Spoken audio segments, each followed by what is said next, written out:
Cette question que vous nous posez, alors on parle des Max 7, des 7 magnifiques, mais finalement, par la force des choses, est-ce qu'elles ne seraient pas 10, ces capitalisations boursières exceptionnelles? Effectivement, sur le marché américain, à présent, il y a plus de 10 grandes compagnies qui dépassent les 1000 milliards de dollars de de capitalisation boursière. Bien sûr, on a en tête Nvidia, qui est non loin ou qui parfois a touché les 5 trillions de market cap, suivi par Apple 4 trillions, Microsoft qui est encore en embuscade à non loin de 4 trilliards. Donc, en fait, on a effectivement une concentration du marché, notamment de la techno et des États-Unis, qui est extrêmement importante, qui perturbe d'ailleurs le calcul de certains ETF, enfin, c'est pas qui perturbe, mais qui est tellement prégnant que ça le rend moins significatif, c'est-à-dire le MSCI World, maintenant, comprend essentiellement du marché américain et de la techno. Donc voilà, en tout cas, dans le groupe des 6 premiers, de Nvidia à Broadcom, finalement des très grosses capitalisations boursières, il n'y a qu'un seul dans ces plus grandes compagnies américaines, mondiales, il n'y a qu'un seul étranger, c'est l'Arabie Saoudite, avec toujours Saudi Aramco, avec une capitalisation boursière de l'ordre de 1,5 trilliard de dollars. Et en 9e position, le semi-conducteur taïwanais TSMC. Voilà, mais hormis cela, d'une part, le groupe de tête, on va dire maintenant, bientôt les 12 à 15 premiers vont au-delà de 1000 milliards de dollars, avec une concentration énorme ou très importante pour les États-Unis, très peu de place pour d'autres, je dirais, non pas concurrents, mais d'autres grandes compagnies en matière de market cap, et une grosse concentration sur la techno, bien évidemment. Exactement, et qui donc fait progresser notamment les indices dans lesquels ces capitalisations sont inscrites, sont référencées. On pense notamment au S&P 500 qui a atteint une vingtaine de records historiques cette année. Pour autant, c'est une hausse en trompe-l'œil en réalité. Bien, évidemment, la composition du SP500 maintenant, du moins en matière de market cap, est très influencée, comme on vient de l'évoquer, par les grosses valeurs technologiques. Et bon, on en discutera dans un instant, mais en rapport à l'évolution donc du marché, il se fait en 2 temps au cours de 2025. On peut commencer à tirer quelques conclusions puisqu'on est maintenant à la mi-novembre de 2025. Donc une forte correction liée comment dirais-je, aux effets d'annonce de Trump avec les histoires de tarifs, comme vous le savez.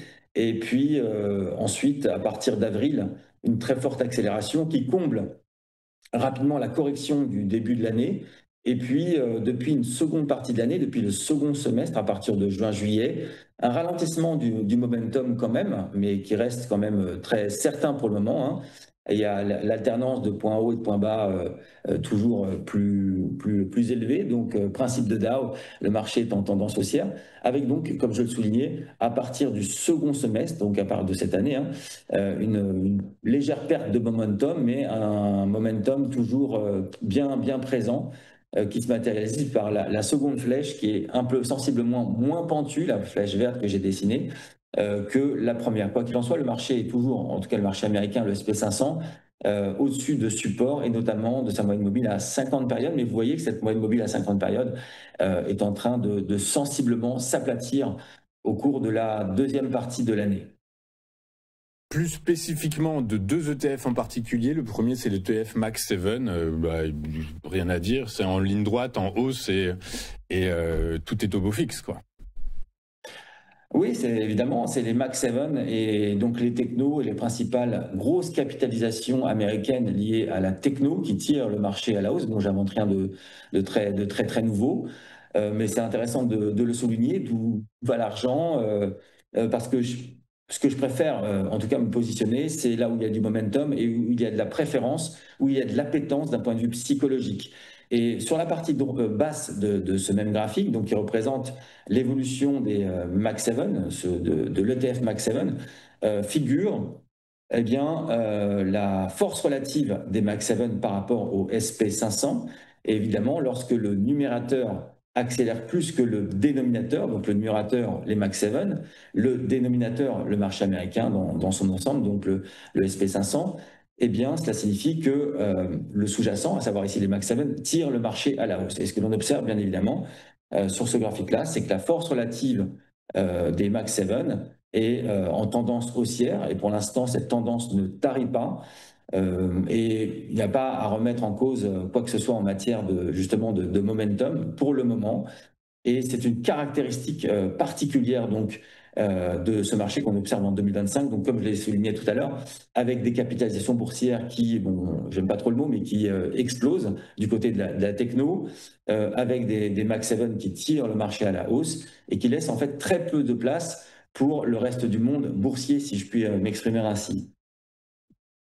La performance des 493 autres valeurs qui composent le S&P 500, qui sont à la ramasse d'une certaine façon. Alors, ce que l'on observe néanmoins, c'est qu'il y a la réalisation de nouveaux sommets depuis la deuxième partie depuis avril 2025 sur les XMAX, c'est-à-dire l'ETF qui comprend les 493 autres valeurs. Par contre, ce qui est intéressant ici, c'est la partie basse du graphique, toujours avec cette force relative. Donc, le tracker XMAC divisé par le SP500, qui lui, contrairement au graphique précédent, témoigne d'une tendance baissière. Et donc, ça signifie que le numérateur, à savoir XMAG, les 493 autres titres qui composent le SP500, fait moins bien que le SP500. Donc voilà, un marché qui est drivé par, je ne dis rien de nouveau, mais c'est intéressant quand même de le souligner, qui est drivé, qui est pondéré considérablement par les grandes valeurs américaines, techno, hein, qui laisse peu de place à d'autres formes d'investissement ou d'attrait, et d'autres marchés qui sont délaissés, notamment dans le marché américain, donc les 493 autres valeurs qui composent le SP500. Exactement. Hein. Et tout ça s'explique très facilement, c'est par l'engouement autour de l'intelligence artificielle. Merci beaucoup, David, d'avoir été avec nous ce matin. David Furcage, vous êtes CEO de iWave Capital, avec nous vos jeudis, vendredis, en tout cas en fin de semaine avec nous pour nous aider à comprendre le marché, les marchés financiers, les marchés boursiers et proposer éventuellement des stratégies d'investissement ou de trading à vous de piocher, de puiser dans ce que nous présente David pour en faire quelque chose qui pourrait avoir de l'attrait pour vous. Merci beaucoup David, à la semaine prochaine. Nous on marque une courte page de publicité et on se retrouve dans un instant avec Alexandre Baradez et notre page économie, commentaires de marché avec lequel nous reviendrons sur les performances justement des marchés européens dans ce qu'on qualifierait depuis le début de l'année d'univers incertain. On reviendra également sur les conséquences de la fin du shutdown et de possibles surprises du côté des publications notamment sur l'emploi qui vont reprendre et puis peut-être qu'on parlera également ETF. À tout de suite sur TFI.